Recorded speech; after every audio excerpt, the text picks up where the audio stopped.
নমস্কাৰ ৰাইজ, মই সাগৰিকা। বহু দিনৰ মূৰত আন এটা ব্যস্ততাপূৰ্ণ দিন লৈ আপোনালোকৰ মাজত। পাহৰি গ'ল চাগে নহয়?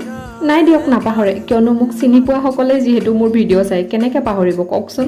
ৰাতিপুৱা এয়া দেখিছেনে, ধুনীয়াকৈ দাঁত ব্ৰাছ কৰি ল'লোঁ। ৰ'ব, এনেকৈ থাকিলেতো ভয় খাই যাব, সেইকাৰণে অকণমান ভাল হৈ লৈছোঁ। ধুনীয়াকৈ মুখ হাত ধুই মেলি ৰাতিপুৱা যিহেতু মই গৰম পানী খোৱাটো অভ্যাস, সেয়েহে ধুনীয়াকৈ গৰম পানী এগিলাচ খাই ল'লোঁ। যিহেতু মোৰ টিউচনো থাকে ৰাতিপুৱা, অকণমান সময় আছিলে, সেয়েহে মাৰ চাদৰ এখন ইস্ত্ৰি দি ল'লোঁ। আৰু এয়া ধুনীয়াকৈ মোৰ ল'ৰা ছোৱালীসকল আহিলে আৰু সিহঁতক মই ধুনীয়াকৈ টিউচন কৰিলোঁ। আৰু ইয়াত দেখিছে 1 মিনিটত মই স্কুল যাবৰ কাৰণে ৰেডি হ'লোঁ। আৰু এয়া স্কুল গৈ পালোঁ। গৈ যিহেতু মোৰ প্ৰথমটো ক্লাছ 6ত থাকে, সেয়েহে সিহঁতক ধুনীয়াকৈ পাঠদান কৰালোঁ। এনেদৰে যেতিয়া মই সিহঁতক প্ৰতিদিনে কিবা এটা শিকাওঁ, অলপকৈ হ'লেও মই নিজেও শিকি থাকিবলৈ পাৰোঁ। বিদ্যালয়ৰ সুন্দৰ পৰিৱেশ, ক্লাছৰ ব্যস্ততা আৰু ছাত্ৰ ছাত্ৰীসকলৰ মাজত কটোৱা সময়, এই সকলোবোৰেই মোৰ গোটেই দিনটো সুন্দৰকৈ পাৰ কৰায়। জ্ঞানৰ আদান প্ৰদান, কিছু দায়িত্ব, লগতে কৰ্তব্যবোধ আৰু সৰলতাপূৰ্ণভাৱে মোৰ প্ৰত্যেকটো দিন এনেদৰে পাৰ হয়।